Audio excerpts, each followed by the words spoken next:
भारत में परीक्षा की नींव अंग्रेजों ने 1853 में डाली थी। इसके लिए इंग्लैंड की संसद में प्रस्ताव लाया गया था, जिसके तहत लंदन में सिविल सेवकों के लिए परीक्षा का आयोजन किया जाता था। एग्जाम का सफर आज अलग अलग वर्ग की नौकरियों तक पहुंच गया है। दुनिया में परीक्षाओं का कॉन्सेप्ट 1800 में अमेरिकी उद्योगपति हेनरी फिशकल ने दिया था। वहीं चीन पहला देश है जिसने सबसे पहले इसे अपनाया। हमास द्वारा 6 इजरायली बंधकों को सौंपने के बाद इजराइल ने कहा कि वह 600 से अधिक फिलिस्तीनियों की रिहाई में देरी करेगा। इजराइल ने हमास पर सीज फायर उल्लंघन का आरोप लगाया है। हमास का कहना है कि इजराइल रोकने की रणनीति का उपयोग कर रहा है। इस बीच जर्मनी ने इजरायली दूतावास पर विफल हमले से जुड़ी एक इमारत को खाली करा लिया। DW के पास और भी बहुत कुछ है। पोप फ्रांसिस की हालत बेहद नाजुक है। 88 वर्षीय पोप पिछले एक हफ्ते से फेफड़ों में गंभीर संक्रमण के चलते अस्पताल में भर्ती हैं। पोप के निजी चिकित्सक डॉक्टर लुइगी कार्बोन ने कहा कि वे अभी भी खतरे से बाहर नहीं हैं। जैसे सभी कमजोर मरीजों के साथ होता है, उनकी स्थिति कभी भी बिगड़ सकती है। वेटिकन की ओर से जारी बयान में कहा गया कि उनकी हालत को लेकर कोई निश्चित भविष्यवाणी नहीं की जा सकती है।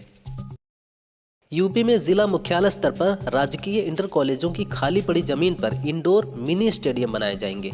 इसके लिए माध्यमिक शिक्षा विभाग ने मंडलीय संयुक्त शिक्षा निदेशक से एस्टीमेट तैयार करके उपलब्ध कराने का निर्देश दिया है। यह एस्टीमेट 5 करोड़ से अधिक नहीं होना चाहिए। इसके लिए प्रोजेक्ट अलंकार के तहत बजट दिया जाएगा। MSP कानून की गारंटी और अन्य मांगों को लेकर जारी आंदोलन के बीच संयुक्त किसान मोर्चा और केंद्रीय प्रतिनिधि मंडल के बीच चंडीगढ़ में हुई बैठक भी बेनतीजा रही।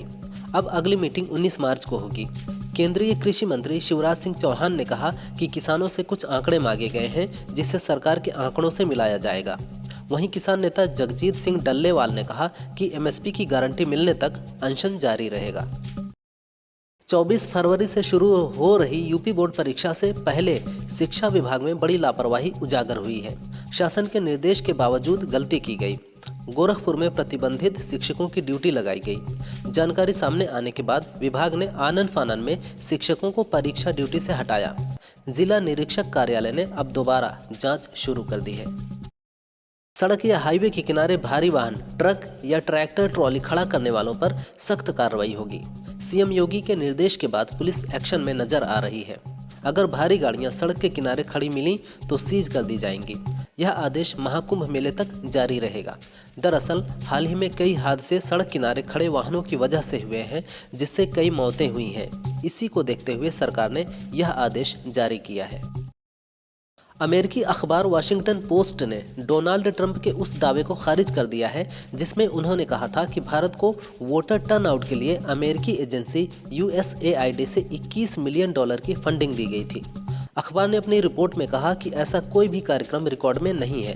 असल में यह फंड बांग्लादेश के लिए था। अमेरिका द्वारा भारत में किसी भी चुनाव संबंधी परियोजना के लिए कोई राशि नहीं दी गई। गैस, कोलेस्ट्रॉल और डायबिटीज समेत करीब 84 दवाइयां गुणवत्ता टेस्टिंग में फेल पाई गई हैं। दवाओं का परीक्षण करने वाली एजेंसी CDSCO ने इसको लेकर अलर्ट जारी किया है।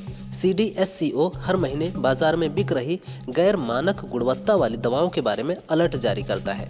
CDSCO ने सभी ड्रग इंस्पेक्टरों के लिए 1 महीने में कम से कम 10 नमूने एकत्र कर जाँच कराने का दिशा निर्देश जारी किया है। महाशिवरात्रि के बाद यूपी में एक बार फिर मौसम का मिजाज बदलने वाला है। वेस्टर्न डिस्टर्बेंस के चलते यूपी के विभिन्न जिलों के तापमान में उतार चढ़ाव बना हुआ है। कानपुर में शनिवार को दिन का पारा 3.2 डिग्री कम हो गया। सुबह उत्तर पश्चिमी और फिर दक्षिण पश्चिमी हवाएं चलने से तापमान में गिरावट हुई। 27-28 फरवरी के बीच बादल छाने और हल्की बारिश होने की संभावना है।